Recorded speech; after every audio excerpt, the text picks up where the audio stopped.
Alors, quand on vous dit chien de police, à quoi pensez-vous? Vite? Une image vous vient à l'esprit, n'est-ce pas? Celle d'un magnifique berger allemand au regard intense, probablement aux côtés d'un policier allemand ou américain. C'est l'image classique, celle qu'on nous vend depuis des décennies. Et comme souvent, l'histoire officielle est une version édulcorée de la réalité. Parce que le tout premier programme de chien de police moderne, structuré, officiel, n'est pas né en Allemagne, ni aux États-Unis, mais bien en Belgique. Oui, vous avez bien entendu, Belgique, fin du 19e siècle, dans la ville de Gand. Imaginez les docks, l'odeur du charbon et du froid, les vols et les rigs sont monnaie courante, la police est débordée. Et là, un chef de la police, le comte von Abston, a une idée de génie. Et si on utilisait des chiens pour patrouiller? Pas n'importe lesquels, des chiens locaux, des bouviers, des bergers, choisis pour leur courage et leur intelligence. Le simple fait de voir ces équipes hommes-chiens arpenter les rues la nuit a tout changé. La criminalité a chuté. C'était la naissance du flic à quatre pattes tel qu'on le connaît. Mais l'idée germait déjà ailleurs. En France, à Paris même, on utilisait depuis des années des spécialistes du flair. Pas pour la patrouille, non, pour une mission unique, le pistage. Des chiens de Saint-Hubert avec ce nez incroyable étaient lancés sur des scènes de crime pour traquer des criminels. Le potentiel était tel qu'en 1888, quand Londres était terrifiée par un mystérieux tueur en série surnommé Jack l'Éventreur, Scotland Yard a sérieusement envisagé de faire venir ces chiens français. Imaginez un instant, l'histoire aurait-elle été différente?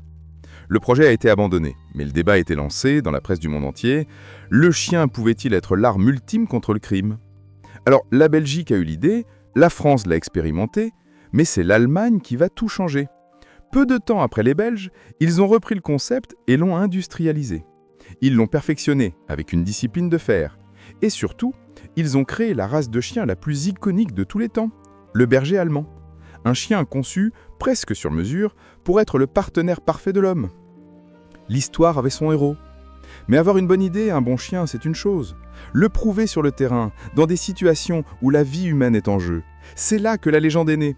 Et c'est précisément là que notre histoire devient absolument incroyable. Oubliez les scénarios de films. La réalité a souvent dépassé la fiction. Plongeons-nous dans l'enfer de la forêt d'Argonne, en 1918. La Première Guerre mondiale touche à sa fin, mais la bataille fait encore rage. Imaginez un bataillon entier de soldats américains, plus de 500 hommes. Le 77th Infantry Division. Ils sont envoyés en profondeur dans le territoire ennemi, mais leur plan tourne au désastre. Ils sont encerclés, coupés de tout. Pas de nourriture, plus de munitions et surtout, plus aucune communication avec leur quartier général. Chaque homme qui tente de sortir pour chercher de l'aide est abattu. Ils sont le bataillon perdu.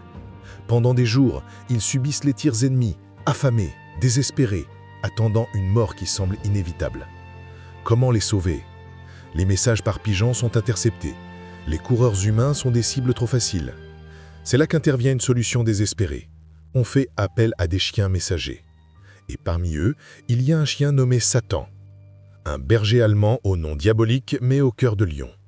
On attache un message de la plus haute importance à son collier. Sa mission? Percer les lignes allemandes, traverser les 200 mètres de No Man's Land, un champ de mort balayé par les mitrailleuses et le gaz, et atteindre les lignes alliées. Imaginez la scène, le bruit assourdissant des obus, les cris des hommes, et ce chien, seul, courant à travers la fumée et la boue. Il est touché, gazé, mais il continue. Poussé par un instinct et un entraînement qui défient l'entendement. Il y parvient. Il arrive, épuisé, mourant presque, mais il a livré son message. Ce message a permis de coordonner un barrage d'artillerie précis pour repousser les Allemands et de lancer une contre-offensive qui a finalement brisé l'encerclement et sauvé les quelques 194 survivants du bataillon. Cet événement n'est pas une anecdote, c'est la preuve gravée dans l'histoire militaire que dans certaines conditions, un chien était un outil de communication plus fiable, plus courageux et plus efficace qu'un humain. Il a sauvé des centaines de vies. Et si je vous parlais maintenant du soldat le plus décoré de toute la Première Guerre mondiale? Ce n'est pas un général, pas un as de l'aviation, c'est un chien bâtard. Un toutou trouvé sur un campus de Yale par des soldats en entraînement. Il s'appelait Stubby. Personne ne sait d'où il venait, mais il avait du caractère. Les soldats l'ont adopté et quand ils sont partis pour le front, ils l'ont caché sur le bateau. Il a été enrôlé clandestinement. Stubby n'a pas eu l'entraînement classique d'un chien de guerre. Il a tout appris sur le terrain. Il a appris à reconnaître le son des sifflets annonçant une attaque au gaz moutarde. À chaque fois, il courait à travers la tranchée, réveillant les hommes endormis et leur permettant de mettre leur masque à temps. Il a sauvé d'innombrables vies comme ça. Mais son fait d'arme le plus incroyable reste la capture d'un espion allemand. Un jour, en patrouillant dans une zone occupée, il a repéré un homme qui cartographiait les positions alliées. Sans hésiter, Stubby s'est jeté sur lui, le mordant aux jambes et le maintenant au sol en aboyant jusqu'à ce que les soldats américains arrivent et fassent prisonnier l'espion. Pour ses exploits, Stubby a été promu au grade de sergent. Il a reçu des médailles, a été reçu à la Maison-Blanche et est devenu une véritable célébrité nationale. Son histoire a prouvé au monde entier l'intelligence, la loyauté et l'utilité directe de ces animaux sur le champ de bataille. Mais tous les héros ne portent pas de médaille. Certains ont un rôle bien moins glorieux mais tout aussi vital. Revenons dans les tranchées. Au-delà de la peur de l'ennemi, il y avait une autre plaie, une torture quotidienne pour les soldats, les rats. Des rats par milliers.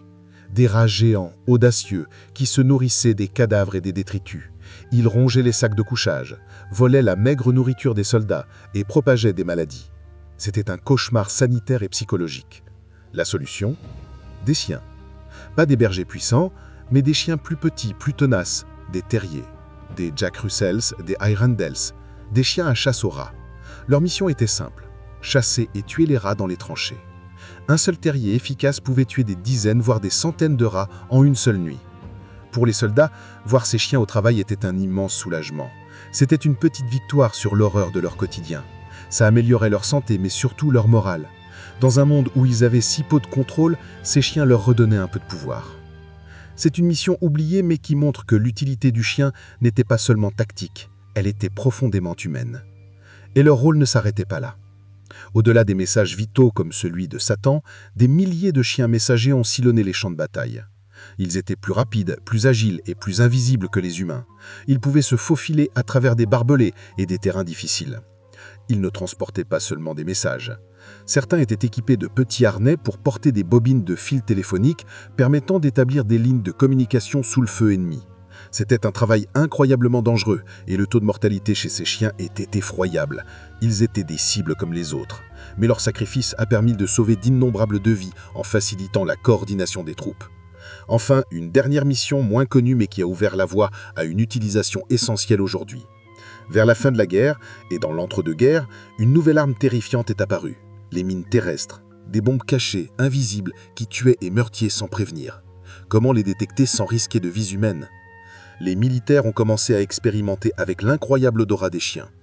Les premiers entraînements étaient rudimentaires, mais ils ont posé les bases de ce qui allait devenir une des spécialités les plus importantes du chien de travail moderne, la détection d'explosifs.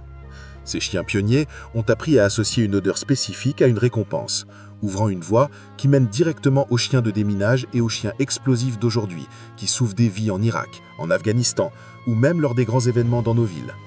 De la tranchée boueuse à la mission de renseignement la plus secrète, ces chiens ont prouvé par des actes et non des mots qu'ils étaient bien plus que des simples animaux. Ils étaient des partenaires, des soldats, des sauveurs. Et cette évolution ne s'est pas arrêtée en 1918. Elle s'est accélérée, perfectionnée, pour donner naissance à une nouvelle race de super-héros modernes.